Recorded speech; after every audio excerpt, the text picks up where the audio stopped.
Ang kwentong ito ay hango sa totoong buhay. Mula ito sa isa nating kabayan na itago na lang natin sa pangalang Narding. Taong 1980, probinsya ng Cebu. Naging talamak ang insidente tungkol sa pagkawala ng mga taong naliligo sa talon sa kabilang bayan. Hindi na natatagpuan ang mga katawan, pero ayon sa paniniwala ng mga nakakatanda, biyag ng engkantong bantay. Subalit kung si Mang Carpio ang pagbabatayan, hindi engkanto ang kumuha sa mga ito kung hindi isang aswang. Totoong merong bantayang talon na yan, pero hindi tong nangunguha ng buhay. Isang aswangan ng bibiktima na ayaw nilang paniwalaan. Wika ni Mang Carpio. Nag-iinit ang dugo sa mga taong ayaw makinig sa kung ano ang tama. Mang Carpio, talaga po bang aswang? Paano nyo nalaman? Hindi ba kayo palagi nakakapunta sa talon na yon? Palagi ka nga lang nasa taanan nyo. Wika ni Mang Narding. Manahimik ka nga dyan. Wala kang alam, kaya mas mainam na itikom ang bibig. Wala ka namang pinagkaiba sa mga taong yon. Puro lang salita. Masyadong pinagpipilitan yung mga maling paniniwala. Nagsasalita lang, galit ka kaagad manong eh. Nagtataka lang po kasi ako. Nasasabi niyo yung ganyang bagay, pero hindi ka naman lumalabas ng tahanan. Nakapunta na po ba kayo sa kabilang bayan? Hindi naman, di ba? Hoy Narding, mainit ang ulo ko ha. Pakiusap lang, wag mo kong... Ay naku, wag mo ko sagadin kung gusto mo pang mabuhay. Umuwi ka na nga. Mamaya tabasin ko yung dila mo eh. Kagad tumayo si Narding sa takot nang makitang bumunot ng patalim ang matanda. Ito naman si Mang Carpio, nagbibiro lang eh. Ang aga pa pero ang init kagad ng ulo niya. Wika ni Narding. Hindi na nagtagal. Kilala bilang mainitin ang ulo ang matanda. Kapag naisipan nitong manakit, gagawin niya lalo na kung naiinis. Makalipas ang ilang sandali, naging abala si Narding sa pagtabas ng damo. Nasa likuran lamang ng tahanan ni Mang Carpio. Buhos ang atensyon sa ginagawa. Biglang naagaw ang atensyon nang makita ang matanda na nagmamadaling umalis. Sa bilis ng lakad, madali itong nawala sa paningin, pero sa dinaanan nito may ideya kung saan posibleng nagpunta. Hindi na sana papansinin ni Narding, pero sa tulak ng kuryosidad napilitang sundan.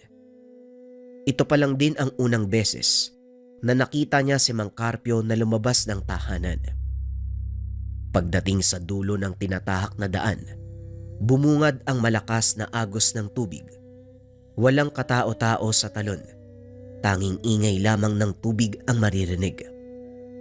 Hinanap ni Narding si Mang Carpio, subalit hindi ito mahanap sa paligid. Sinubukan niyang tignan sa tambayan sa lilim ng puno pero wala ito roon. Kung wala siya rito, saan kaya pupunta yun? Bihirang lumabas ng bahay si Mang Carpio ah. Sa pagkakaalam ko, wala na rin kamag-anak yun. Hindi ko rin nadaanan sa kakauyan. Nasaan kaya yun? Wika ni Narding sa sarili. Bumalik siya sa dinaanan. Buo na sana ang desisyon na umalis. Kaso nahagip ng tingin ang isang pamilyar na anino ng tao. Kagad niyang sinundan dahil na rin nagtaka sa inahabol nito pero nawala kagad. Pambihira. Pinaglihi yata yung sa kidlat ah. Ang bilis. Nandito lang sa harapan ko tapos biglang nawala. Tumayo na lang si Narding. Tumingin-tingin hanggang sa narinig ang boses mula sa kabilang direksyon. Pinuntahan niya at nakita si Mang Carpio kasama ang isa pang matandang lalaki. Omar, ilang beses na ako nagbigay ng babala pero hindi nyo pinapansin. Huwag mong hintayin na masagad ang galit ko. Dahil kapag nagkataon, magiging kwento ka na lang. Maigpit ang pagkakahawak sa itak ni Mang Carpio. Nakatitig lamang sa kara. Ganyan ka palagi, Carpio. Wala nang nagbago sa salita mo kaya nasanay na kami. Ano? Puro kadada. Dahil ang totoo hindi mo ko kayang kalabanin. Isa kang manunugis. Pero walang laban pagdating sa kagaya ko. Wika ng lalaking kausap nito. Habang humahaba ang usapan, minabuti ni Narding na magtago sa nagsisiksikang mga halaman. Naguguluhan siya sa nangyayari dahil kilala si Mang Umar bilang mabuting tao. Minsan na itong nagpresenta sa pagtulong sa aktibidad ng bayan. Hindi ko nagawang kalabanin ka dahil nag-aalala ko sa kapatid ko. Binilog mo yung ulo para mahalin ka. Ngayong sumakabilang buhay na siya, wala nang dahilan para magpigil. Tapos na ang oras ng pananahimik. Ito na ang tinakdang panahon para tapusin ang kahayupan mo. Nandito na naman tayo sa mga banta mo. Wala ka na bang ibang masabi, Carpio? Sinong matatakot sa'yo? Tignan mo nga yung itsura mo. Matanda. May suot na kung ano sa ulo. Mukha kang lumang tao. Meron ka pang dalang sibat na hindi mo naman ginagamit. May mga dahon pang nakasugbit sa tenga mo. Anong tawag mo sa sarili mo? Katutubong mandirigma. Pwe, nakakaya ka. Mahabang katahimikan ang naganap matapos magsalita ni Omar. Masama ang tinginan. Nagaantay lamang kung sino ang unang susugod. Si Narding sa kabilang banda ay napakamot sa ulo. Hindi pa rin makuha ang dahilan ng tensyon sa pagitan ng matatanda sa kabila ng narinig. Ano, Carpio? Nandito ka lang ba para makipagtitigan? Ilabas mo ang tapang mo. Tignan natin kung kaya mong panindigan ang tinatawag na mandirigmang katutubo. Sige lang. Magsalita ka lang, aswang. Teka, aswang. Asa si Mang Umar? Totoo ba? Patingin nga. Parang hindi naman. Ito talaga si Mang Carpio kung ano yung sinasabi. Ang ayos ng tindig tapos sasabihan mong aswang yan. Mang Umar, ano ba sinasabi nito? Parehong nagulat ang dalawa sa biglaang paglabas ni Narding. Lumapit pa ito kay Omar upang tignan ang pisikal na anyo. Anak ng lintik, ano bang ginagawa mo dito? Ay nako, hindi ka ba tinuruan ng magulang mo na huwag makisali sa usapan ng ibang tao? Hayaan mo lang siya, Carpio. Baka napadaan lang yung tao. Sa lakas ng boses mo, malamang merong makakarinig niyan. Wika ni Mang Umar. Kinuha niya ang pagkakataon ng paglabas si Narding para matakasan si Mang Carpio. Narding, umalis ka rito. Pumunta ka kung saan mo gusto basta malayo sa lugar na ito. Dalian mo, umalis ka na. Ay, sandali lang. Oh, nasa si Mang Umar, nandito lang yun ah. Bakit biglang nawala? Nakita mo ba, Mang Carpio? Wika ni Mang Narding. Sa isang iglap ay nawala si Mang Umar. Ikaw punong-puno na ako sa iyo ah. Kung hindi ka lang talaga nangialamay na ko, Narding, bibilangan kita. Dapat wala ka na dito. 1, 2, Hindi na tinapos ni Mang Carpio ang pagbibilang. Kumaripas ng takbo si Narding. Nakaumang sa kanya ang sibat ni Mang Carpio. Bumibuelo ng pagbato sa kanya. Maswerte ka lang, Umar. Merong istorbo eh. Eto namang Narding na to. Hindi ako lubayan ng taong to. Ay, naku talaga. Wika ni Mang Carpio sa sarili. Ginalugad ang buong kagubatan subalit wala nang nakita. Wala nang ibang pagpipilian si Mang Carpio kundi puntahan ito sa mismong tahanan. Ayaw niyang puntahan ang lugar na ito. Kaso nga lang wala nang pagpipilian. Pagdating sa lugar, nakita niya si Mang Umar. Nakangiti pa ng nakakaloko sa kanya. Masyado ka naman yatang mabilis kumilos, Carpio. Pinalis mo ako kanina, pero nandito ka ngayon sa tahanan. Pupunta ako doon sa kabilang bayan. Maghahanap ng pwedeng kuhaan ng pangkonsumo. Sasama ka ba? Halika, para mapakilala kita bilang bayaw. Wala pa kasing nakakalam na kapatid mo ang yumao kong asawa. Sakto pala, kukuha ka ng pangkonsumo. Kailangan ng kape para sa lamay mo mamayang gabi. Kagad kumilos si Mang Carpio. Kaso nga lang hindi natamaan si Omar. Nailagan ang lahat ng kanyang atake. Salip na si Omar ang natumba, siya pa ang tumilapon. Tama na, Carpio. Alam ko ang rason kung bakit ka nagkakaganyan. Kapatid ng manunugis, nagkaroon ng kasintahan na aswang.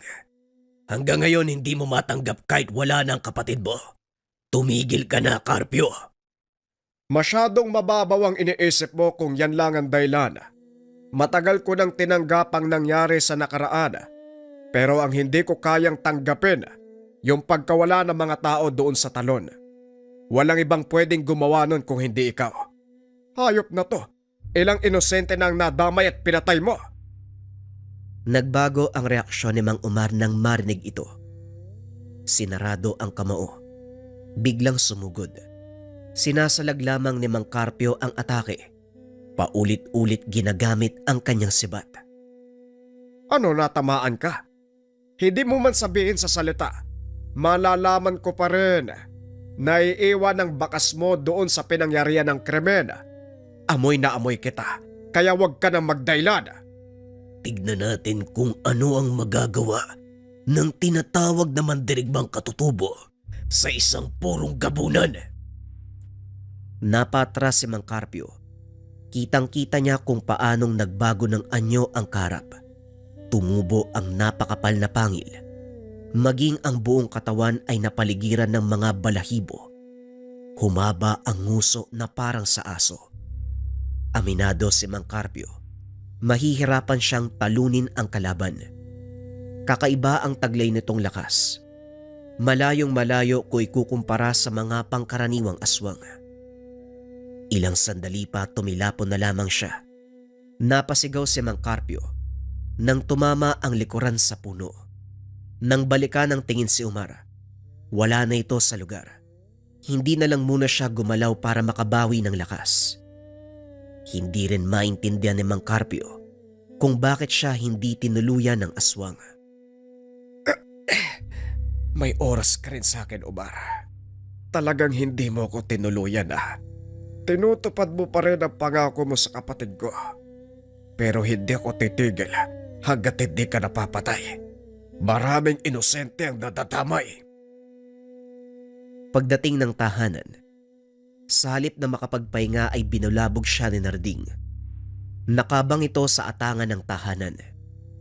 Ganyan talaga kapag tumatanda na, Mang Carpio. Sumasakit yung likod. Alam mo sila lolo at lola sumisigaw pa sa sakit eh. Pero ikaw napapangiwi lang. Malakas ka pa rin ha. Nagbibiro lang. Ito kung makatutok ng sibat eh. Pwede ba?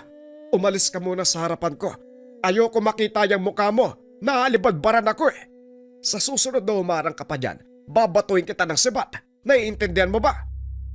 Matapos magsalita ni Mang Carpio, kagad tumakbo si Narding. Tumatawa pa ito habang nakatingin kay Mang Carpio. Hindi maiwasan ni Narding ang kuryosidad. Lalong-lalo na nang marinig niya si Mang Carpio na tinawag na aswang si Mang Omar. Sa kabilang banda, kasalukuyang nagpapahinga si Mang Carpio. Malakas ang tama ng likuran. Inaasahan niya na ang ganito dahil sa pambihirang lakas ni Omar. Nakalaban niya na ito noon nung hindi pa nakilala ng kapatid ang nilalang. Madugo ang naging labanan ng dalawa noon. Pareho sila ng kalagayan. Kamuntikang mamatay. Matapos ng kaganapan, nakabawi ng lakas si Mang Carpio. Lumabas siya ng tahanan upang mag-igib ng tubig. Hanggang sa mabalitaan na meron na namang insidente sa balon. May nawawalang bata. Makalipas lang ng ilang buwan, may nawala na naman. Totoo ngang merong elementong nagbabantay sa talon, no? Kung masyadong maingay yung naliligo, kinukuha. Swerte na lang siguro kung ibabalik pa yung katawan. Pero malabong mangyari. Hindi nga natagpuan ng dating nawawala eh. Magpatawag kaya tayo ng albularyo para mag-ritual. Baka sakaling madaan sa pakiusap yung elemento, ibalik yung mata. Kawawa naman, yung nanay nandun sa talon oh. Halos maimatay na kakaiyak, hinahanap yung anak niya. Ay nako, kung patuloy siya mag-iingay doon, mamaya siya naman yung isunod eh. Kinikilabutan ako. Kaya nga sa kabila ng kagandahan ng talon na yun, hindi ko naisip na maligo doon, nakakatakot eh. Marami nang naipatawag na albularyo, pero sabi nila, hindi raw bantay ng talon ang gumawa. Ibang nila lang daw eh. Hindi maiwasang magpigil ng galit ni Mang Carpio habang nakikinig. Wala siyang ibang naisip kung hindi si Omar. Imbes na mag-igib, nagtungo siya sa tahanan nito para muling kumprontahin ang aswang. Samantala, si Narding ay nagbabantay lamang sa kilos ni Mang Carpio. Nagmamadaling sumunod sa kanya. Naging maingat para hindi mahuli. Pagdating ng matanda sa tahanan ni Omar, sinalubong ang kanyang ilong ng sariwang samyo. Hindi na siya tumawag, basta na lamang pumasok. Nakita ang bakas ng dugo sa sahig. Nilalangaw pa ang mga tapayan na tinakpan lamang ng mga dahon. Sinubukan niyang silipin ang laman. Biglang lumitaw sa likuran si Omar. Binalibag siya sa kabilang bahagi ng bahay. Ang dingding na gawa lamang sa kawayan ay nawasak. Kagad namang bumangon si Mang Carpio. Tatawagin na ba kitang bayaw dahil pumasok ka sa tahanan ko? Naalala ko, halos masok ka sa tuwing pumupunta dito. Pero ngayon ikaw pa mismo yung kusang pumasok. Sayang lang hindi ko napagandaan ang pagdalaw mo. Ayos ka rin ah. Masyado kang mabait sa bisita mo. Hindi mo muna ako niyayang paupuin. Sinugod mo ko kagad at binalibag pa. Talagang bastos ka no? Hindi bale. Hindi na ako magtatagal dahil talagang nakakasuka sa paligid mo. Nandito lang ako para hulihin ka sa akto. Nasaan ang bata? Alam kong ikaw ang kumuha sa kanya. Masyadong malakas ang tama mo, tanda. Sa tuwing may nawawala sa talon, ako kaagad ang naiisip mo. May engkantong nagbabantay sa tubig. Bakit hindi mo siya tanungin? Puro kaparatang. Wala nang dapat tanungin pa. Dahil kahit walang magsabi, alam ko na ikaw ang nang bibiktima. Total lulubog na ang araw. Umpisa na natin ang pagtutuos. Tignan natin kung kayang takpan ng kadaldala ng pagiging halimaw mo. Huwag kang magpigil. Magpatayan tayo dito. Sumugod si Mang Carpio. Nagsimula silang magbatuan ng atake sa isa't isa. Ilang beses nang nakaharap kaya kahit papano, may ideya ang matanda sa kilos ng nilalang. Sa mga unang sandali, puro ito pagsalakay, ibinibida ang lakas. Paulit-ulit na tumitilapon at napapasubsob si Mang Carpio. Matibay ka rin, tanda. Malakas ang mga tangan mo. Ilang beses na kitang tinamaan, pero puro pasalang ang natatamo. Malakas ang taglay mong kabal, pero tignan natin kung hanggang saan tatagal. Muli itong sumugod, hindi tinigilan si Mang Carpio. Habang tumatagal nahirapan na ang matanda, bahagya nang umiikot ang paningin. Naturingan kang manunugis, pero napakahina mo. Kayo ng tangan mo, walang silbi. Paulit-ulit siyang inatake ni Mang Omar. Hindi naman lumalaban si Mang Carpio dahil ito ang kanyang plano. Hindi kita maintindihan, Carpio. Kung galit pa din ba sa akin yung pinapairal mo o talagang kapakanan ng tao ang nais mong gampanan? Aminado ko, nang bibiktima ako sa talon, pero hindi lahat ng tao. Ako ang dahilan ng pagkawala nila. Bilang lamang ang binibiktima ko sa lugar, kaya wag mong ibuntun sa akin ang sisi. Umilag si Mang Carpio nang muli siyang atake ni Mang Omar. May lahi akong aswang, pero hindi lahat ng tao ako nang bibiktima, lalong-lalo na ang mga kawawang bata. Patuloy sa pagsasalita si Mang Omar. Sagad na ang galit. Patuloy lamang na nag-aantay ng pagkakataon si Mang Carpio. Hinahayaan niya si Mang Omar. Gagamitin niya ang kasalukuyang emosyon ng kalaban upang talunin ang mismong sarili. Halika dito, Carpio. Tutuluyan na kita. Sagabal ka sa mga plano. Nang makita ni Mang Carpio, sagad na ang galit ni Mang Umar. Wala na sa wisyo ang atake. Dito siya tsumempo ng pagkakataon. Tinamaan ng saksak sa likod si Umar gamit ang sibat. Kaso nga lang hindi gaanong tumalab. Kamuntikan pa siyang mahuli at masakal. Mabuti na lamang at naiwasan. Hindi niya tinigilan ang pagsalakay. Ilang beses na itong natamaan, pero nanatiling nakatayo si Mang Umar. Patuloy na lumalaban. Kahit ilang beses mo kung tusukin ang sibat sa likuran, walang magagawa yan. Dahil sa sinabi ni Mang Umar, nagkaroon ng ideya si Mang Carpio. Pinuntirya ang paa at mga braso. Subalit pag-angil lamang ang naging resulta. Mas lalo pa itong naging agresibo. Nang humantong sa punto, natamaan sa dibdib. Dito nagbago ang reaksyon ni Umar. Masama ang titig sa kanya. Tuluyan ang nagpalit ng anyo. Bumungad sa harapan ni Mang Carpio ang isang purong gabunan. Bumuelo ng pag-atake si Umar. Nagpagulong-gulong sila sa lupa. Pumaibabaw na si Mang Umar kay Mang Carpio. Tutuluyan niya na ang matanda. Kaso nga lang, nakabuelo ng atake si Mang Carpio. Buong puwersang isinaksak ang sibat sa kanyang dibdib. Natigil ang engkwentro. Bumalik sa anyong tao si Umar. Kagad nagtungo sa tabi para indahin ang sugat. Hawak-hawak nito ang dibdib. Sa dami ng engkwentro natin, nalaman ko na ang kainaan mo. Tama ba ko? Muli sanang susugod si Mang Carpio. Nang muling magsalita si Umar. Sandali lang, Carpio. Asawa ko ang yumao mong kapatid. Baka pwede natin pag-usapan ng mga bagay-bagay. Susundin ko ang lahat ng sasabihin mo. Huwag mo lang akong papatayin. Huwag mo kong daanin sa mga drama mo. Ilang beses na ako nakarinig ng ganyan sa mga nilalang eh. Nagpapaawa pero naghahanap lang pala ng tiyempo. Wika ni Mang Carpio habang lumalapit sa kanya. Gaya ng inasahan, tsumempo lamang si Umar. Muling sumugod ang aswang pero hindi na pinalampas ng matanda. Sunod-sunod ang pagtusok ng sibatang ginawa nito mula sa puso hanggang sa leeg. Hindi nagtagal bumaon ang patalim sa leeg ng nilalang dahilan para mapalo dito. Ipinagmamayabang mo sa akin na galing ka sa mataas na uri ng aswang.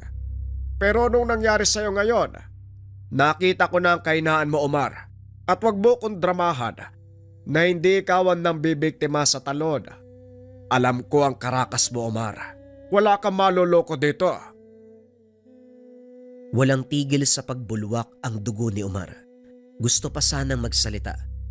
Pero sa tuwing susubukan, mas lalong lumalala ang kalagayan hanggang sa dilat mata na bumagsak sa lupa. Nilapitan ito ni Mang Carpio para suriin. Wala ng pulso, subalit mainit pa ang katawan. Upang masigurado ang kamatayan ng aswang, muli niyang binaon ang sibat sa dibdib nito.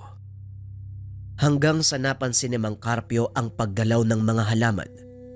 Nakiramdam siya, pero natukoy na hindi ito aswang. Nang pagmasdang mabuti nakilala kung sino, walang iba kung hindi si Narding. Hindi niya muna pinansin, inatupag ang katawan ni Umar. Pagkatapos malinis ang bangkay, binalikan ni Mang Carpio ang tahanan. Nakita niya si Narding na naroon pa rin sa mga halaman. Binaliwala na lamang at pumasok ng bahay upang makita ang nasa loob. Bumungad ang preskong dugo na nakalagay sa tapayan. Ilang oras pa lamang pagkatapos ng pagkapatay. Nang buklatin ang sapi ng sahig, may mga hukay sa lupa na ginawang lagayan ng mga lamang loob. Dahil dito, sinunog niya ang buong lugar. Hindi siya nag-iwan ng kahit anong bakas na magtuturo sa kanyang ginawa. Nagmamadali siyang umalis kasama si Narding na hindi pinakawalan hanggang sa mapaliwanagan. Ikaw ang nag-iisang saksi sa mga nangyari ngayong gabi. Gaano ka katagal na nanonood? Mula simula po. Pero hindi ko ipagsasabi sa iba, Mang Carpio. Pangako, huwag niyo lang po ako sasaktan. Wika ni Narding. Napalipat-lipat ang tingin sa mukha ni Mang Carpio at sa hawak nitong sebat. Kung nagkakaintindihan tayo, pwede ka nang umalis. Tandaan mo lang, sa oras na malaman ng ibang nangyari, mayayari ka talaga sa akin. Kagad tumango si Narding. Nagmamadaling nagpaalam. Sa nangyari, tila nabunutan ng tinik ang kalooban ni Mang Carpio dahil nakahanap ng mabigat na rason para patayin si Umar. Noon pa man gusto ng puksain ang aswang. Kaso nga lang dahil sa kapatid, hindi niya magawa. Matapos ng kaganapang iyon, natahimik na rin ang balon. Wala nang nabiktima sa lugar. Tama nga ang ginawa ni Mang Carpio. Tama ang kanyang hinala. Gumagawa lamang ng rason si Umar upang hindi siya ang mapagbintangan. Walang ibang nanggagambala. Walang ibang nambibiktima sa talon kung hindi siya. Mabuti na lamang hindi nagpadala si Mang Carpio sa mga narinig. Patuloy pinangatawanan ni Mang Carpio ang kanyang tungkulin. Lahat ng mga nangangailangan, buong puso niyang tinutulungan hanggat sa makakaya. Kaya siya patuloy na binansagan, nakatutubong mandirigma. Maraming salamat sa pakikinig ng kwento. Ang susunod nating storya mga kabayan ay mahabang kwento. Ito ay marathon para sa mga kabayan natin na gustong makinig ng mahaba. Simulan na natin ang kwento. Ang kwentong ito ay hango sa totoong buhay. Mula ito sa isa nating kabayan na itago na lang natin sa pangalang Mael. Taong 1985, probinsya ng Davao. Ang mga puno at iba pang halaman ay may sariling kaluluwa o espiritu. Ito ang kadalasang naririnig natin sa mga babaylan o mga taong konektado ang kakayahan at kaalaman sa kalikasan. Ito rin ang kaalaman na napatunayan ng ating tampok na karakter. Si Mael ay lumaki sa pangalaga ng mga kamag-anak sa Davao. Bagaman tubong Zamboanga ang binata, napilitan itong umalis sa kanilang baryo dahil sa pagmamalupit ng mga magulang. Hindi na idinitalye ng tagapagpadala ang nangyari sa kadailanang masyado na itong maselan. Kinupkop ang binata ng tiyuhin na itago na lang natin sa pangalang Lindo. Itinuring na parang totoong anak. Pinag-aral hanggang sa makapagtapos ng sekundarya. Hindi na nakapagpatuloy ng pag-aaral sa kolehiyo dahil nagkasakit ng malubha si Mang Lindo. Matandang binata ang tiyuhin ni Mael. Kaya naman wala itong ibang maaasahan sa kanyang sakahan. Mael, bukas magsasaboy ng abono sa palayan. Kaya mo bang gawin yon ng mag-isa? Tanong ni Mang Lindo. Huwag niyo na pong alalahanin yon, Tio Lindo. Ako na pong bahala sa palayan. Magpahinga na lang po kayo dito sa bahay. Wika ni Mael. Nababahala lang ako dahil napakalapad ng palayan. Baka naman mapano ka. Ayokong inaabuso mo yung katawan mo ha. Patpating ka na nga. Nagkakasakit ka pa. Tugon ni Mang Lindo. Kaunting paliwanag sa pisikal na anyo ni Mael. Matangkad ang binata na medyo patpatin. Maitim din ang balat nito dahil babad sa gawaing bukid. Ngunit sa kabila ng pagiging patpatin, napakalusog ng pangangatawan nito. Wala ring masabi ang tiyuhin pagdating sa pagtatrabaho dahil parang wala itong kapaguran. Chong, alam mo naman na gusto ko yung mga gawain sa bukid, di ba? Kaya wag po kayo mag-alala. Kahit mapagod man ako, alam ko naman ho na may patutunguhan yung ginagawa ko eh. Tugon ni Mael. Alam mo Mael, nanghihinayang talaga ako eh. Dahil hindi ka nakapagtapos ng kolehiyo. Siguradong malayong mararating mo kung sakaling nabigyan ka ng pagkakataon. Wika ni Mang Lindo. Nako Chong, mas mabuti na ho yung ganito no. Lalo pat may sakit kayo at isa pa, kaya ko namang magtrabaho kahit hindi nakapagtapos. Ang totoo niyan, mas marami pa akong natutunan sa aktwal na gawain kaysa nakaupo lang sa loob ng paaralan. Wika ni Mael. Basta Mael, ang may hahabilin ko lang sa'yo, manatili kang mabuting tao. Dahil hindi batayan ng moralidad ang pinag-aralan kung hindi ang kabutihang ipinapakita mo sa kapwa. Maging mabuti ka, doon pa lang panalo ka na. Yan na naman tayo Yan na naman tayo Chong Ang lalim na naman ang sinasabi nyo pero teka maiba ko Bakit pala hindi nyo tinatanggal yung mga puno ng saging sa gitna ng palayan? Hindi naman po napapakinabangan yung mga yun Sayang din ho sa lupa. Pwede pa nating sakupin yun Sa tuwing magsisimulang mangaral si Mang Lindo, iniiba ng binata ang usapan. Naisip nito ang sagingang matatagpuan sa mismong gitna ng kanilang palayan. Alam mo, sa totoo lang, hindi ko rin alam kung bakit hindi tinanggal ng tatay ko ang puno ng mga saging. Hindi ko na din pinansin yun hanggang sa tuluyan ng nakasanayan. Doon na din itinatambak ang mga dayami tuwing matatapos ang kapasan. Ano po kaya kung putulin ko yung mga puno ng saging doon? Sa susunod na mag-araro tayo, gagawin ko ng bahagi ng taniman ng lugar na yon. Ayos lang po ba? Nako, sa palagay ko kasi malaking trabaho din yon Mael. Pabayaan mo na lang total. Hindi naman nakakasagabal sa pagtubo ng palay. At isa pa, kinukuha namang Sano mga hinog na bunga ng pakol para gawing suka. Malaking pakinabang din yon para sa matanda. Tugon ni Mang Lindo. Sa mga hindi nakakalam, ang pakol ay isang uri ng natibong saging.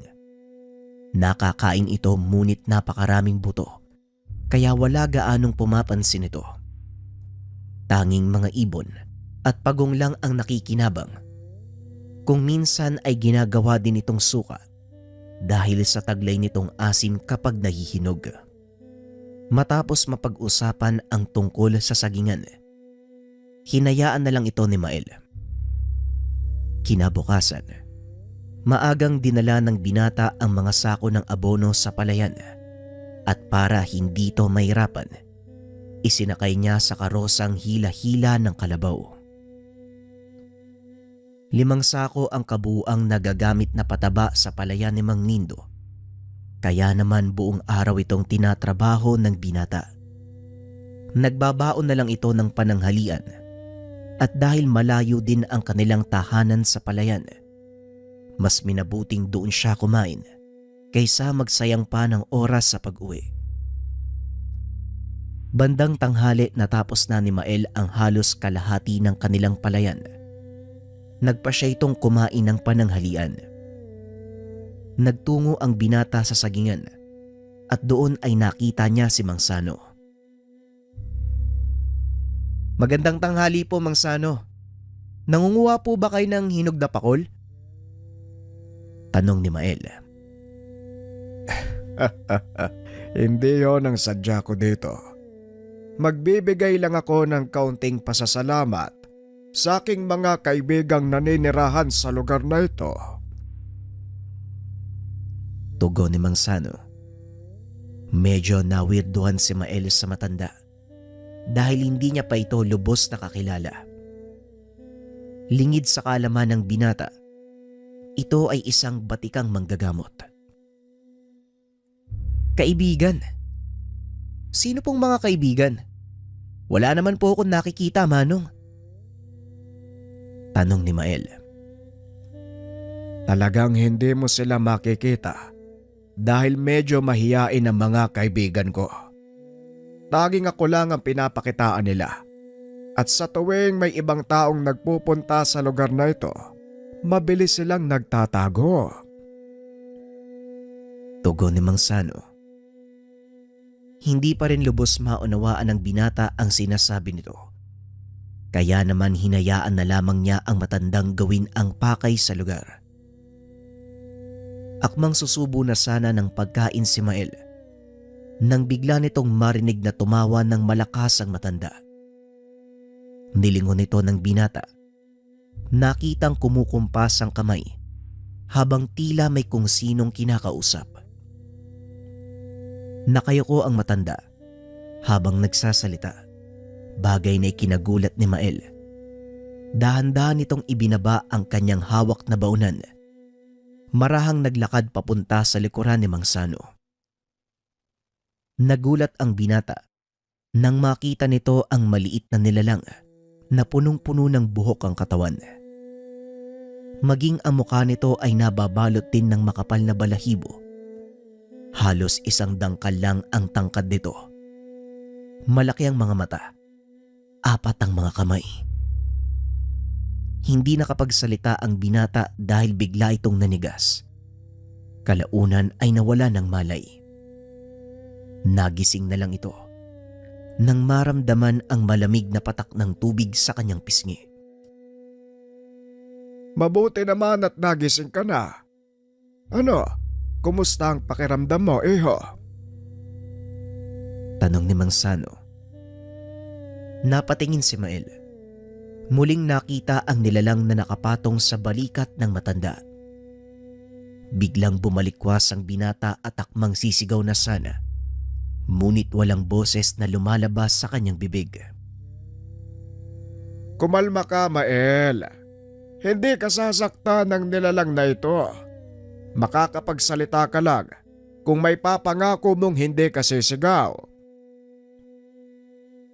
Muling wika ni Mang Sano. Tumango naman si Mael bilang tugon. Ikinumpas ng nilalang ang kamay. Biglang nagbalik ang boses ng binata. Anong uri ng nilalang yan, Manong? Bakit sila nandito? Sila ang tinatawag na duwendeng saging. Dito sila nakatira sa sagingan. Kung dito sila nakatira, bakit hindi ko sila nararamdaman? Halos araw-araw ako nandito Ang mga duwendeng saging, tahimik at mapayapang uri ng mga nilalang.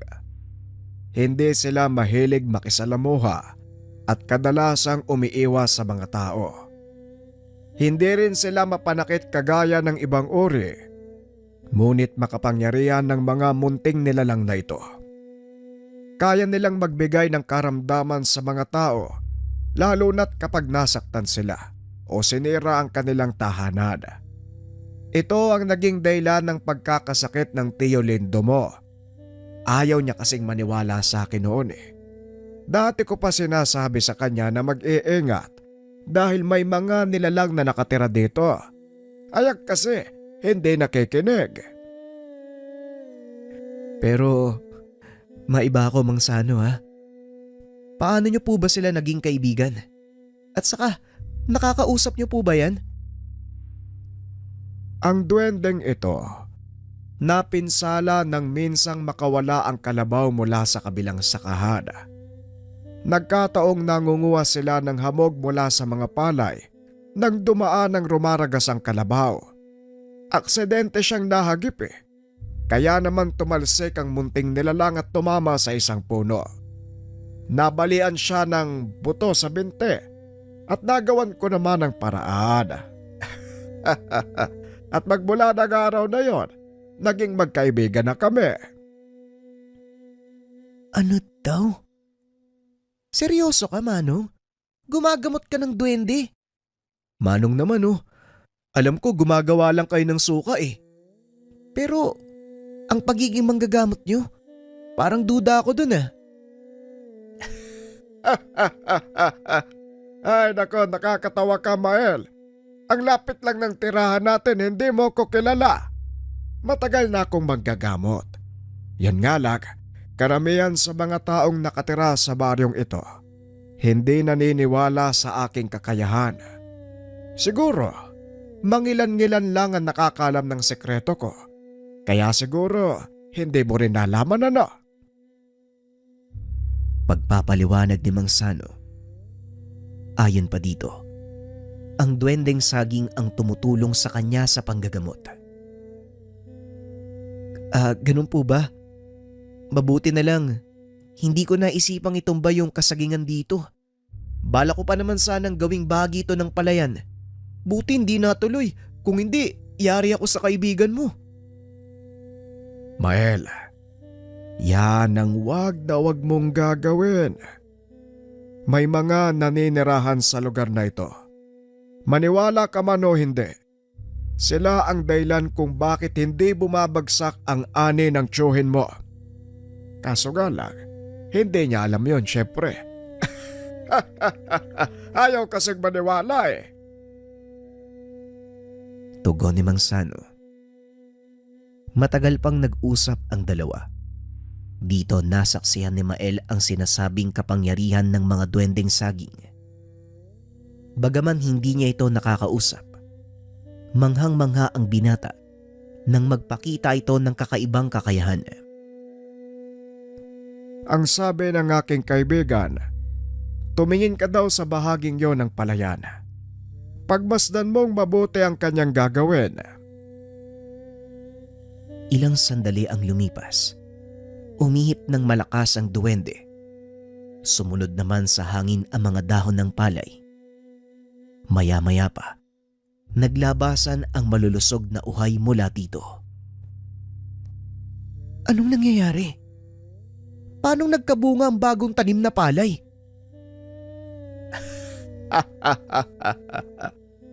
Isa lang yan sa mga himalang nagagawa nila. Kaya ingatan mo at pangalagaan ang sagingan na ito, Mael. Balang araw, malaki ang maitutulong ng lugar na ito sa'yo. At malay mo, maging kaibigan mo rin ang mga nakatira dito. Mukhang malabo ho yata yan, Manong ah. Pero saan po ba nakatira itong kaibigan nyo? Eto, ayan, tignan mo yan. Nakikita mo ba ang puno ng saging na yon? Kung mapapansin mo, siya ang pinakamalaki sa lahat. Hindi nalalanta ang dahon. Hindi rin nagbubunga. Yan ang tahanan ng aking munting kaibigan. Masyadong naaliw ang binata sa pakikipag-usap. Kaya hindi na nito namalayan ang oras. Ginabi siya sa pag-uwi. Aba, ano bang nangyayari sa'yo? Ginabi ka yata sa pag-uwi, Mael. Dumaan ka pa ba sa kabisera? Tanong ng Chewin. Hindi po, Chong. May kailangan lang akong tapusin sa bukid eh. Pasensya na po kayo kung ginabi ako ng uwi. Tugon ni Mael. Minabuti nitong itago sa tiyuhin ang mga nalaman tungkol sa sagingan. Dahil paniguradong hindi ito maniniwala. Kinabukasan, maagang naganda ang binata para magpunta sa palayan. Bagay na pinagtatakahan naman ng tiyuhin. Nagbalot pa ito ng makakain, kaya hindi maiwasan ng matanda ang magtanong. Oh, ang akala ko ba, tapos na ang gawain mo sa bukid. Ano pang gagawin mo doon? Tanong ni Mang Lindo. Hindi ko po kasi nagagapasan ng mga pilapil eh. Masyado nang makapal yung damo. Halos hindi na makita yung dinadaanan. Ganun ba? O siya, mag-iingat ka at maraming dupong na nakatira sa mga buta sa gilid ng palayan ha. Baka mamaya matuklaw ka. Oho, Chong. Alam ko po yung tungkol sa mga dupong. Ako na pong bahala, basta dito lang ho kayo ha. Magpahinga lang ho kayo. Wika ni Mael. Matapos ay tumuloy na ito papunta sa palayan. Pagkarating sa lugar, naglatag ng dahon ng saging ang binata. Inilabas ang dalang pagkain.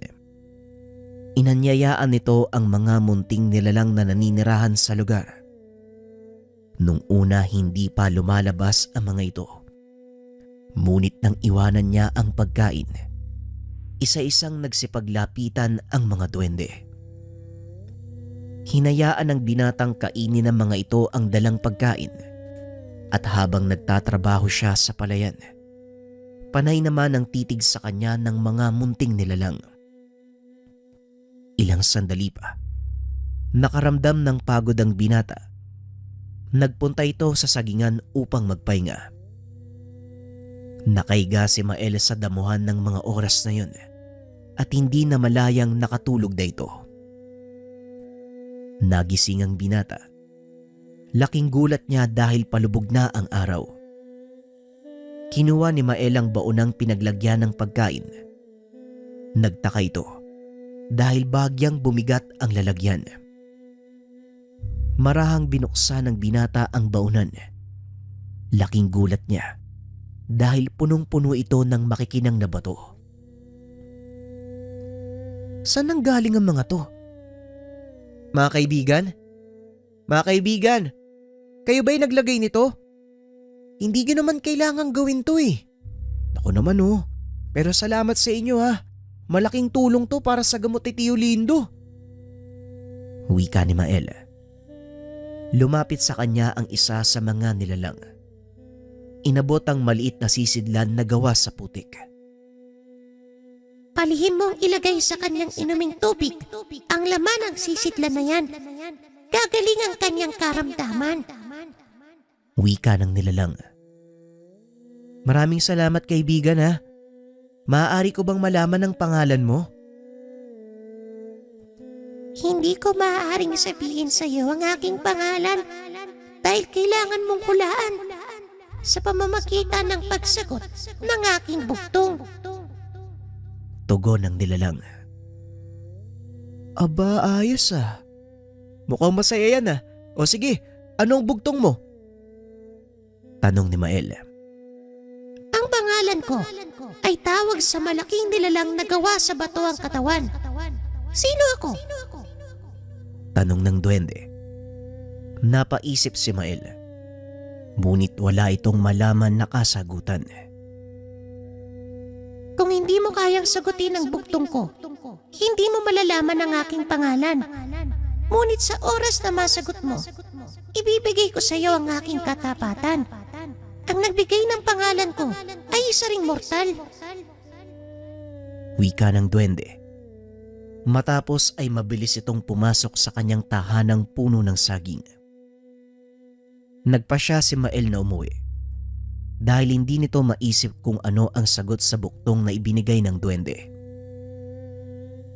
Pag-uwi ng tahanan, naupo ang binata sa atangan habang paulit-ulit na binabanggit ang bugtong. Ang pangalan ko ay tawag sa malaking nilalang na gawa sa bato ang katawan. Ay, ano kaya? Tapos, mortal din yung nagbigay sa kanya ng pangalan. Hindi naman gawa sa bato ang katawan ng kapre at wala rin namang nabubuhay na iganting gawa sa bato. Kung meron man, anong tawag sa kanila? Tanong ng binata. Lingid sa kalaman nito. Nasa likod niya si Mang Lindo. Golem! Golem ang tawag sa mga nilalang na gawa sa bato ang katawan. Kung tao ang nagbigay, malamang golem yon.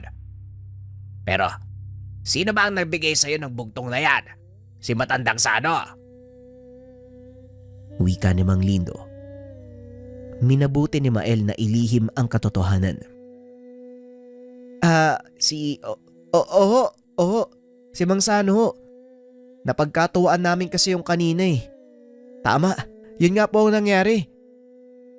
Gano'n ba? Ano ang pusta? Alam mo na ang bugtong eh. Siguro kapag hindi ko raw ho nasagot yung bugtong, bibilan ko daw siya ng isang boteng lambanog eh. At kapag nanalo daw ako, papadala niya ako ng sukang gawa sa pakol. Yun naman pala eh. Magandang pusta dyan at siguradong mananalo ka na. Tamang-tama, tignan mo doon oh. Wala nang laman yung lalagyan natin ng suka. Kinabukasan, maagang bumalik sa sagingan ng binata. Inantay nitong magpakita ang nilalang, gaya ng kanilang napag-usapan. kaibigan? Nalaman mo na ba ang sagot sa ibinigay kong bugtong? Tanong ng nilalang. Oo kaibigan, alam ko na. Ang pangalan mo ay Golem. Hinango ito sa sinaunang nilalang na gawa sa bato ang katawan. Napangiti ang nilalang. Naupo ito sa balikat ng binata. Tama ka. Hindi lang basta-bastang ibinibigay ang pangalan sa amin. Nakabatay ito sa taglay na katangian ng duwendeng pinagpipigyan. Kagaya ko. Kaya Golem ang aking pangalan. Dahil meron akong kakayahan na gawing bato ang aking katawan. Hindi lang yun Nagagawa ko rin magpalabas ng mga mamahaling hiyas na nagmumula naman sa lupa. Pagpapaliwanag ni Golem. Sa isip ni Mael, ito ang dahilan kung bakit punong-puno ng mga mamahaling bato ang lalagyan ng pagkain. Maraming salamat nga pala dun sa ibinigay mong mga mamahaling bato Kaso, hindi ko pa nasusubukang ibigay kay Tiyo yung gamot Baka mamaya na lang pag uwi ko. Gawin mo ito sa lalong madaling panahon. Dahil may oras lang ang bisa ng gamot. Hindi ito maaaring lumagpas ng ilang araw. Naku, di kung ganun. Kailangan ko na palang ibigay sa kanya yun ngayon. Oo, ibigay mo na sa kanya ang gamot. At para masigurado kung magagawa mo, sasama ako sa'yo. Tugon ni Golem. Dali-dali nang umalis ng sagingan ang dalawa. Pinuntahan sa bahay ang matanda. Nagpapakain ito ng mga alagang manok sa bakuran nang makita ni Mael. Chong, kumusta? Kumain ka na ba? Ay, di pa nga Wala akong ganang kumain. Sa palagay ko, parang busog na busog ako ngayon. Ang mas mabuti pa po siguro, sabayan nyo na lang ako. Sandali lang po maghahain lang ako. Wika ni Mael. Nilagyan nito ng kanin ang plato ng matanda. Ibinuhos ang laman ng maliit na sisidlan na ibinigay ni Golem. Pagkabuhos ng binata sa kanin, panandali ang nagbago ang kulay nito. Maya-maya ay nagbalik din sa dati. Sakto namang pumasok ang matanda. Aba, ano ba yung mabangong amoy na yan? Nakakagutom tuloy Nagluto ka ba? Hindi po, Tio Lindo. Siguro gutom lang talaga kayo Kahit simpleng inihaw na toyo at laswa napakabango para sa inyo. Halina ho kayo dito, kain na. Hindi masarap ang sabaw ng laswa kapag nilamig. Wika ni Mael. Nagsimulang kumain ng matanda. Laking gulat ng binata dahil tila gutom na gutom ito. Hindi na nagsalita pa ang binata. Ipinaliwanag na sa kanya ni Golem ang maaaring maging epekto ng ibinigay niyang gamot. Ayon sa duwende, paghihilumin nito ang anumang pinsala sa katawan ng matanda at babalik ang dating lakas nito. Ilang sandali pa ay natapos nang kumain ang dalawa. Halos hindi makatayo si Mang Lindo sa sobrang pagkabusog. Kakaiba din ang sigla nito na tila walang iniindang sakit. Kumusta naman ho yung pakiramdam niyo, Chong? Tanong ni Mael. Mabuti naman. Parang mas lumakas yata ang pangangatawan ko Siguro dahil sa mainit na sabaw ng laswa. Nga pala, akala ko ba may gagawin ka sa sagingan? Ano, nanalo ka ba sa pustahan nyo ni Tandang Sado? Tanong ni Mang Lindo. Naku, Chong, yun nga Sayang at hindi ko nahulaan ang sagot sa bugtong. Kaya kailangan kong bumili ng isang bote ng lambanog para sa kanya. Abay loko, matanda yun Tama naman ang sagot ko Pero hayaan mo na, minsan talaga mapagbiro si Tandang Sado. Kung ano-ano yung sinasabi niyan Pinipilit pa nga akong paniwalain tungkol sa mga nilalang. Hindi ko nalang pinapansin. Tugon ni Mang Lindo. Bagyang natahimik si Mael sa sinabi nito. Pagsapit ng hapon, nagpunta sa kabisera upang bumili ng lambanog si Mael. Si Mang Sano ba ang pupuntahan mo? Mabuting tao yung matandang yun. Marami siyang natulungan. Kaya magaan din ang loob namin sa kanya. Wika ni Golem habang naglalakad ang mga ito papunta sa kabisera. Hindi ko kasi alam yung totoong pagkatao ni Mang Sano. Pero ang sabi ng mga taga-baryo, magaling daw siyang manggamot eh. Wika ni Mael. Dahil na rin sa tulong ng mga kasamahan ko. Kaya siya nakilala. Wika ni Golem. Matapos bumili ng lambanog, nagpatuloy na sila papunta sa bahay ni Mang Sano. Nakita ng mga ito ang matandang nanggagamot. Oh, anong nangyari at napadalaw ka dito? Tanong ni Mang Sano. Hindi pa nito napansin si Golem dahil nagtago ang nilalang sa suot na sombrero ni Mael. Wala naman po, Manong. Gusto ko lang po sanang makipag-usap sa inyo. Kaso mukhang marami ho yata kayong ginagawa sa ngayon eh. Babalik na lang siguro ko sa susunod na araw. Tugon ni Mael. Hindi naman. Sandali lang. Matatapos na din ako dito. Wika ng matanda. Maya-maya pa natapos na ang panggagamot nito. Inayang maupo si Mael sa sala. Inilabas ng binata ang dalang bote ng alak. Napangiti naman si Mang Sano. Para mas masarap po ang kwentuhan, may dala akong lambanog. Aba, oo nga naman. Sandali lang at kukuha ko ng baso at ilang hiwa ng prutas. Masarap sa hinog na bayabas ang lambanog. Nagsimula ng mag-inuman ang dalawa. Nung una ay pinag-uusapan lang ng mga ito ang tungkol sa mga simpleng bagay.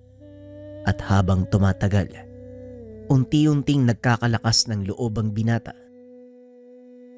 Manong, pwede mo bang ikwento sa akin yung tungkol sa mga duwendeng saging? Gusto ko pong malaman ang tungkol sa kanila eh. Wika ni Mael. Pwede naman. Bakit hindi? Total, nakita mo na din sila, hindi ba? Tugon ni Mang Sano. Nagkwento ito tungkol sa mga nilalang. At gaya nga ng inaasahan, sinabi nito ang totoong pinagmulan ng kanyang kakayahan sa panggagamot. Ang pinagmula ng aking kakayahan ay mga duwendeng saging. Hindi ako isinilang na manggagamot, Mael. Nagsimula din ako sa wala. Nangapa hanggang sa natutunan ng patakaran ng buhay ng manggagamot. Kaya heto ko ngayon at isang bagay pa, disiplina sa sarili. Yon ang pinakamahalaga. Teka, bakit mo ba naitatanong? Tanong ni Mang Sano. Dito na nagkaroon ng lakas ng loob si Mael na sabihin sa matanda ang kanyang sikreto. May ipapakita po ko sa inyo, Manong. Wika ng binata sabay tanggal ng kanyang sombrero. Nanlaki mga mata ng matanda nang makita ang duwendeng saging na nakaupo sa ulo ng binata. Aba, tignan mo nga naman. Isa sa mga munti kong kaibigan ng kasama mo ah. Jumong, lumabas ka dito. Narito ang isa sa mga kauri mo. Wika ni Mang Sano. Sumilip mula sa halamang nasa loob ng bahay ang isa pang duwende. Dali-dali namang tumalon si Golem mula sa ulo ng binata. Ano po bang nakikita ng mga gaya nila sa atin? At bakit sila sumasama? O bakit nila tayo tinutulungan? Tanong ni Mael. Kabutihan ng puso, Mael. Yon ang nakikita ng mga duwende. Mapano mang uri sila. Itim, puti, pula, o kahit yung mga nuno sa punso. Pag nakita nilang mabuting tao ka, walang pagdadalawang isip silang tutulong sa'yo. Wika ni Mang Sano. Sa totoo lang, hindi ko rin po alam kung anong maaari kong gawin eh. Lalo pa ngayon, parang mababago yata ang buhay ko ng tuluyan, Manong eh. Sigurado yan, iho. Kaya dapat paghandaan mo ang malaking pagbabago na yon. May tadhanang nag-aantay sa'yo, iho. Ikaw lang ang maaaring magpasya kung yayakapin mo ito o tatalikuran. Tugon ni Mang Sano. Bagyang napaisip si Mael habang pinagmamasdan ang dalawang nilalang na naglalaro. Kung titignan, hindi mapagkakamalang duwende ang mga ito dahil sa kapal ng kanilang balahibo sa katawan. Malalaking mata, mahabang buntot, maihahambing sa maliit na unggoy ang mga ito. Matapos ang gabing yun, umuwi sina Golem at Mael. Idinaan nito ang munting nilalang sa sagingan sa pag-aakalang nais nitong bumalik sa dating tahanan. Anong ginagawa natin dito? Tanong ni Golem. Eh di, inihahatid ka. Baka gusto mo kasing bumalik sa dati mong tahanan eh. Simula nang malaman mo ang aking pangalan, tanumpa na ako ng katapatan sa iyo. Sa makatuwid, kung nasaan ka, naroon din ako. At isa pa, kaya ko namang bumalik sa lugar na ito kung kakailanganin. Kaya halika na, umuwi na tayo. Mapanganib sa gawing ito. Wika ni Golem. Hindi naman pinansin ng binata ang sinabi ng duwende tungkol sa panganib.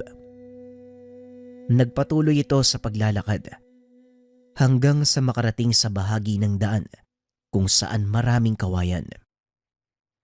Dahil medyo nakainom, wala sa isip ng binata ang dilim ng gabi. Pasipol-sipol pa itong naglalakad nang bigla siyang pahintuin ni Golem. Bakit? Anong problema, kaibigan? Mukhang may iba tayong kasama, Mael. Eh baka naman napadaan lang din. Hayaan mo na sila. Hindi tao ang tinutukoy ko, Mael. Isang nilalang na siguro ngayon mo lang makikita. Wika ni Golem. Maya-maya nagsalubong ang magkabilang dulo ng kawayan. Dito nakita ng binata ang sinasabi ng kasamang nilalang. Isang lalaking nakahubot-hubad ang humarang sa kanilang daanan. Tila nawala ang kalasingan ni Mael ng mga sandaling iyon. Akmang tatakbo na sana ito pabalik nang bigla siyang pigilan ni Golem. Wala ka nang tatakbuhan. Ang nilalang na yan, tinatawag na bagat. At kapag nagpakita siya sa'yo, isa lang ang ibig sabihin nun. Marami siyang kasamahan sa paligid. Pagpapaliwanag ni Golem. Nakaramdam ng takot si Mael dahil ito ang unang pagkakataon na magkakaroon ng engkwentro sa mga aswang. Anong gagawin natin ngayon, Golem? Siguradong mamamatay ako dito. Wika ni Mael. Huwag kang matakot. Nakalimutan mo yata na isa akong duwende. Wika ni Golem. Hinawakan nito ang balikat ng binata. Bigla silang naglaho sa paningin ng mga nilalang. Nataranta ang mga ito na tila hinahanap ang binata. Naglabasa na din ang ilan pa sa mga kasama ng bagat. Inaamoy nila ang buong lugar. Anong nangyari? Hindi ba nila tayo nakikita, Golem? Tanong ni Mael. Hindi, Mael. Ang tawag sa kakayahan kong ito, Sa bulag, kaya kitang itago sa paningin ng ibang tao. Kahit pa sa mga nilalang, nakagaya ng mga aswang na yan. Sa ngayon, hindi tayo makikipaglaban dahil hindi ka pa handa. Wika ni Golem. Sinabihan nito si Mael na maglakad ng marahan palayo sa lugar. Nakaagad namang sinunod ng binata. Nakahinga ito ng maluwag nang makalampas sila sa kawayanan. Mabuti na lang nakaalis tayo sa lugar na yun. Ang akala ko mamamatay na ako eh. Maraming salamat sa iyo, Golem ha. Wika ni Mael. Nasa tapat na sila ng tahanan. Kaya naman medyo pabulong na nag-usap ang dalawa. Hindi lang yan ang kakarapin mo, Mael. Lalo na ngayon, magkaugnay na tayong dalawa. At mas lalong hindi lang ito ang kakayahang may papakita ko sa'yo. Marami ka pang matutuklasan sa akin sa pagtagal ng panahon. Tugon ni Golem. Naputo lang ang pag-uusap ng dalawa. Dahil biglang nagbukas ang pinto ng tahanan. Lumabas ang matanda. Mael? Mael, ikaw ba yan? Tanong ni Mang Lindo. Opo, Chong Lindo, ako po ito. Pasensya na po at ginabi ko ng uwi. Medyo napahaba kasi yung usap namin ni Mang Sano eh. Wika ni Mael. O siya, kumain ka na ba? Kung hindi pa, pinagtiran kita ng ginataang langka at ilang pirasong inihaw na biya. Namingwit kasi ko kanina sa ilog eh, kaya may ulam tayo. Tugon ni Mang Lindo. Chong naman eh. Ang sabi ko sa'yo, dapat nagpapahinga lang kayo dito sa bahay eh. Huwag niyong pinapagod yung sarili niyo. Ako na pong bahalang umintindi sa kakainin natin. Tugon ni Mael. Nako Mael, wala ka nang dapat alalahanin pa sa kalusugan ko. Maayos na yung pakiramdam ko. Oh. Hindi na rin ako hinihika, kaya ayos lang. Nga pala, ilang buwan na lang gapasa na. Kumusta naman ang palay natin? Wika ni Mang Lindo. Maayos naman po, Chong. Maganda po yung tubo ng mga palay. Malusog po ang mga uhay. Ilang linggo na lang yuyuko na yung mga yun eh. Wala na ako nakikitang insekto. Wika ni Mael. Mabuti naman kung ganun ano. O siya, kumain ka na. Magpapahinga lang ako. Hindi na rin kumain si Mael. Dahil na rin sa mga nangyari. Tila nawala ang gutom at kalasingan nito. Ilang linggo ang lumipas. Wala namang nangyaring kakaiba. Hanggang sa sumapit na ang araw ng gapasan. Sabay-sabay na nagpapagapas ang mga katabing palayan, kaya medyo hati ang mga tao. Siguro, huli na lang tayo sa magpapagapas. Wala rin kasing masyadong tao. Sabay-sabay yung nagpapagapas sa lahat ng taniman eh. Okupado ang lahat ng mga kababaryo natin. Wika ni Mang Lindo habang nakatitig sa malaginto nitong palayan. Yan nga din po ang sinasabi ko, Chong eh. Mukhang mahuhuli talaga tayo eh. Wag lang sanang abuti ng malakas na ulan dahil paniguradong maglalaglagan ng mga uhay. Tugon ni Mael. Nakaupo ang mga ito sa sagingan habang pinapanood ang mga taong nakikigapas. Maya-maya pa, napansin ni Mael ang isang matandang babaeng palakad-lakad sa pilapil na tila may kung anong hinahanap. Hanggang sa natumba ito, dali-daling tumayo si Mael at pinuntahan ng matanda upang tulungan. Kaso nga lang pagdating ng binata sa lugar kung saan ito bumagsak, hindi niya na makita ang matanda. Oh, saan naman kaya nagpunta yun? Dito lang yun bumagsak eh. Tanong ni Mael sa sarili habang iniikot ang tingin sa paligid. Hindi pang karaniwan ang babaeng yun, Mael. Tignan mo, walang bakas ng pinagbagsakan sa palay. Pagpapaliwanag ni Golem. Isang duwendeng saging. Hindi ko akalain na makikita ko ang isang gaya niya dito sa baryong ito. Nagulat ang binata nang biglang may nagsalita sa kanyang likuran. Pagkalingon niya, nakita ni Mael na yun yung matandang babaeng natumba. Mag-iingat ka, Mael. Isa siyang engkanto. Malakas talaga ang pangdama ng mga kagaya mong nilalang. Oo, tama ka. Isa nga akong engkanto. Pero huwag kang mag-alala. Napadaan lang ako. Tugon ng matanda. Saan ho ba kayo pupunta, Manang? Naghahanap ako ng ligtas na lugar. May taong humahabol sa akin at gusto niya akong patayin. Maaari mo ba akong tulungan? Tanong ng matandang babae. Muling nagbigay ng babala si Golem dahil hindi nakikita ni Mael ang totoong anyo ng matanda. Huwag kang basta-basta maniniwala sa kanya, Mael. Hindi siya nagsasabi ng totoo. Maniwala ka sa akin. Mapapahamak ka lang. Wika ni Golem. Ngunit tila hindi nakikinig ang binata sa lahat ng sinasabi nito. Huwag kang makialam, Twente. Kung ayaw mong tirisin kita, hindi ka naririnig ng binatang ito.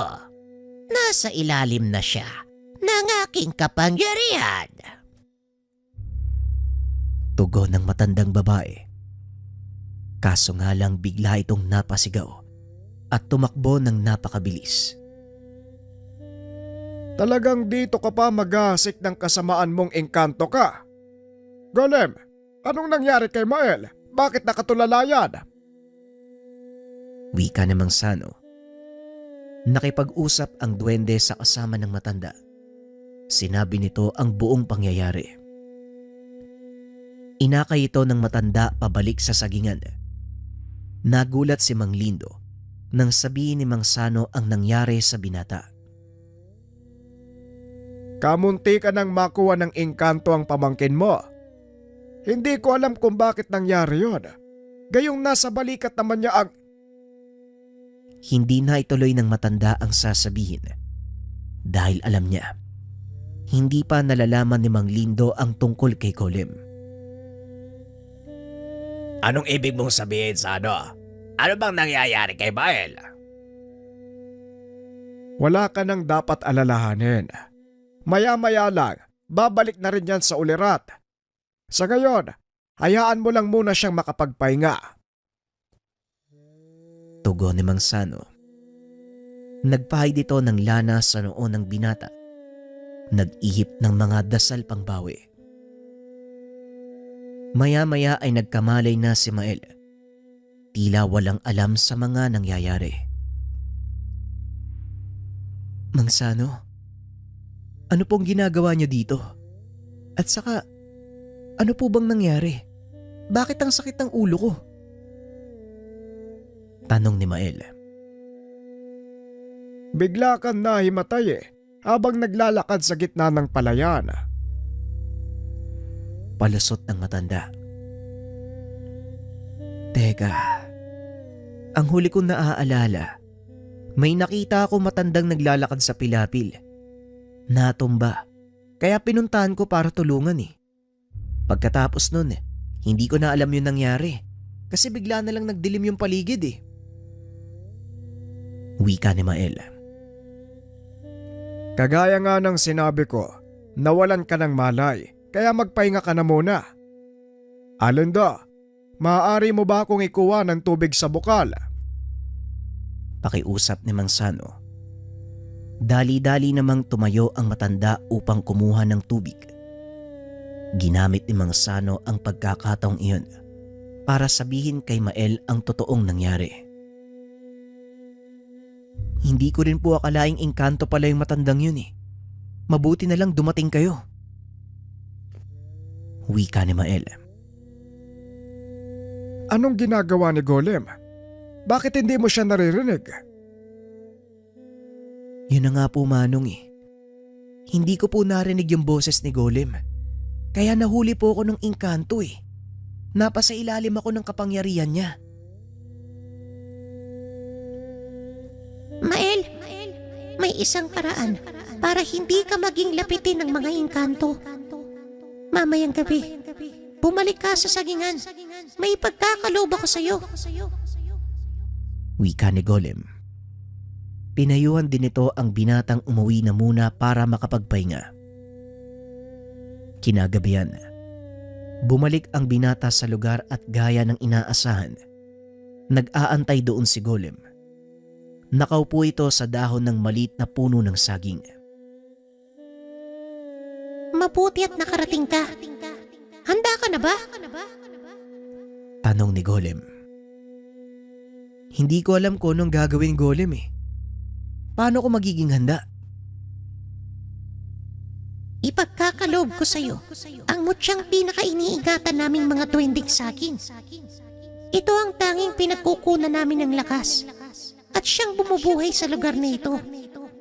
Sa oras na ipagkaloob ko sa'yo ang mutya, lahat kami ay aasa sa iyong lakas.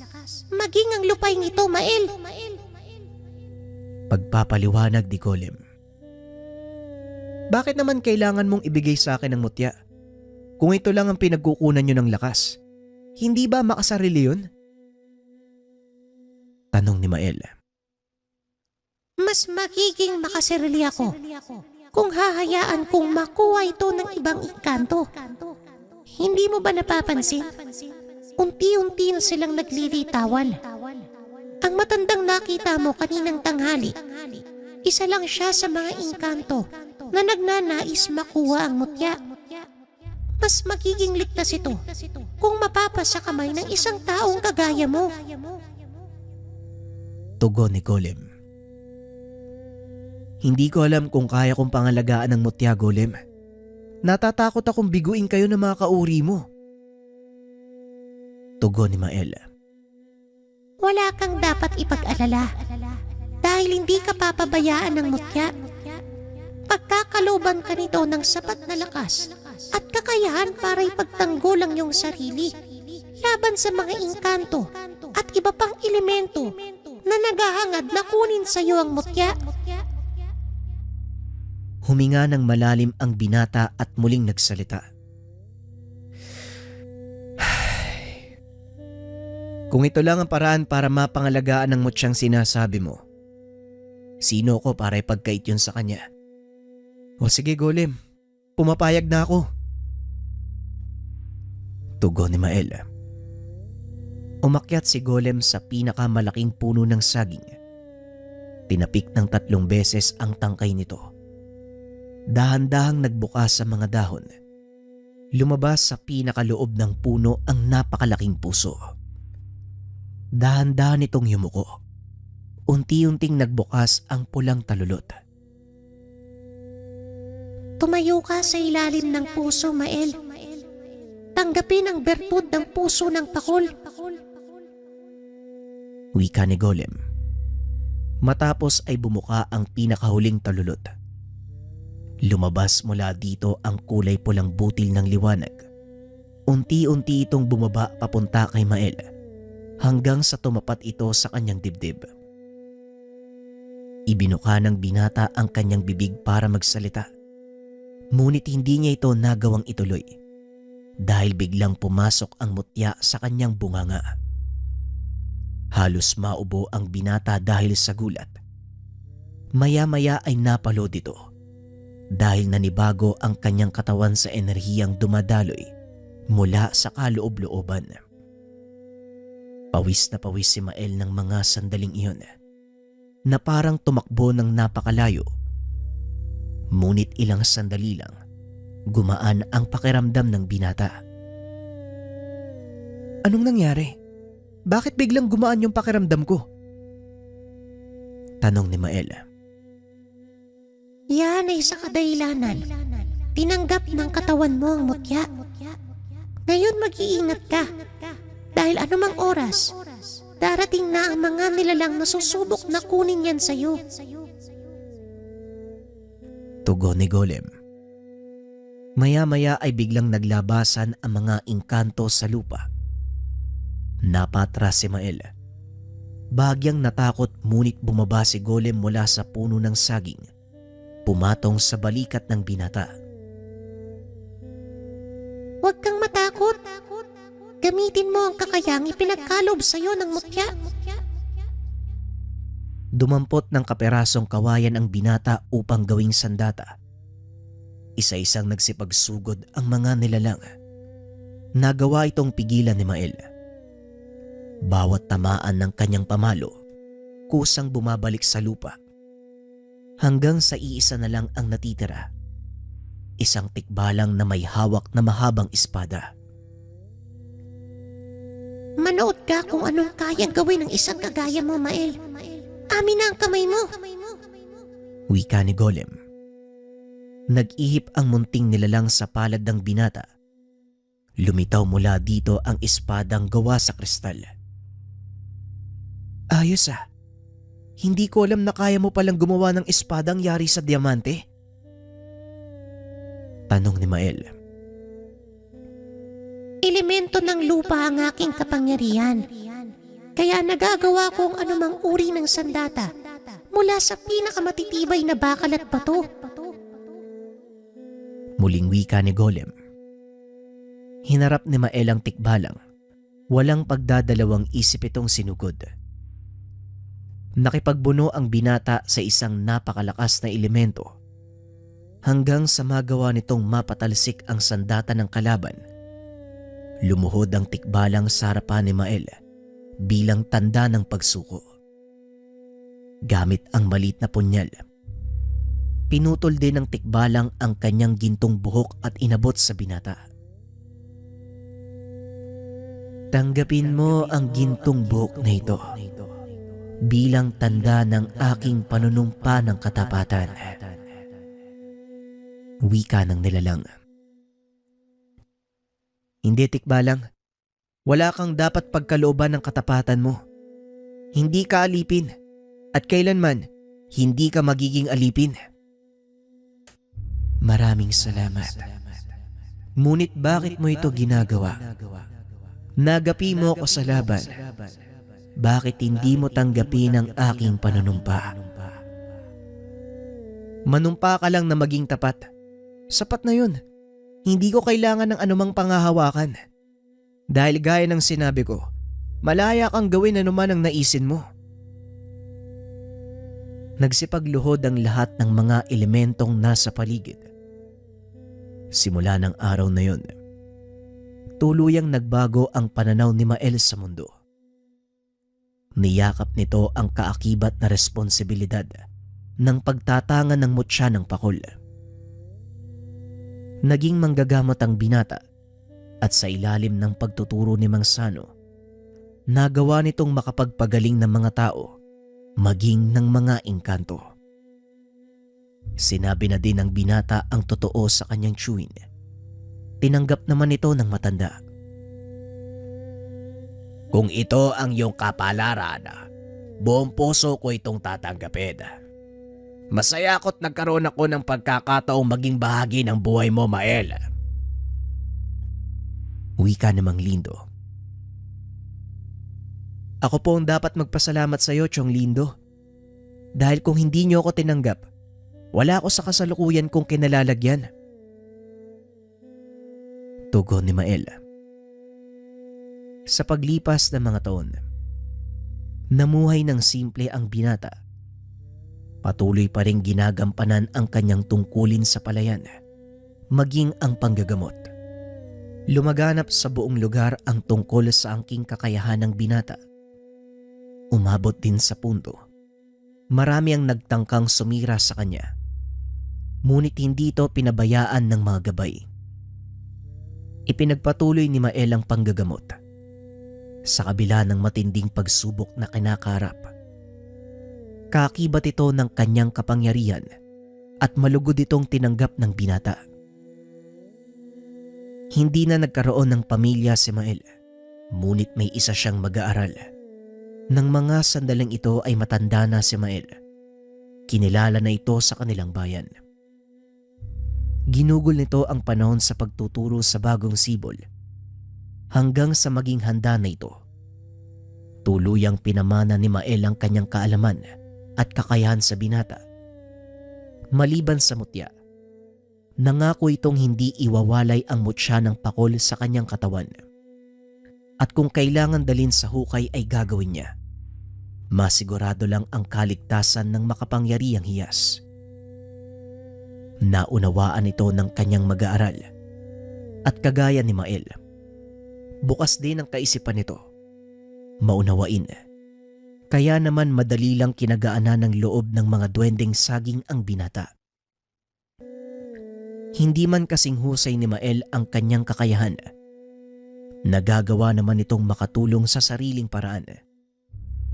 Ni minsan, hindi niya kinalimutan ang katotohanan. Utang niya ang lahat ng nalalaman sa maestrong si Mael. Hanggang sa sumapit na ang dapit hapon sa buhay ni Mael. Masaya itong iniwan ang mundo dahil alam niyang nasa mabuting kamay ang lahat ng kaalamang maiiwan. Pumanaw si Mael.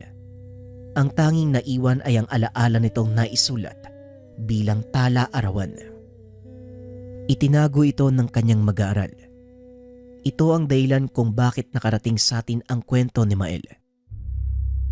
Hindi man naging malinaw kung saan napunta ang bertud ng puso ng pakol. Ngunit nanatili pa rin sa puso ng mga taong nakasalamuha ni Mael ang kanyang kabutihan.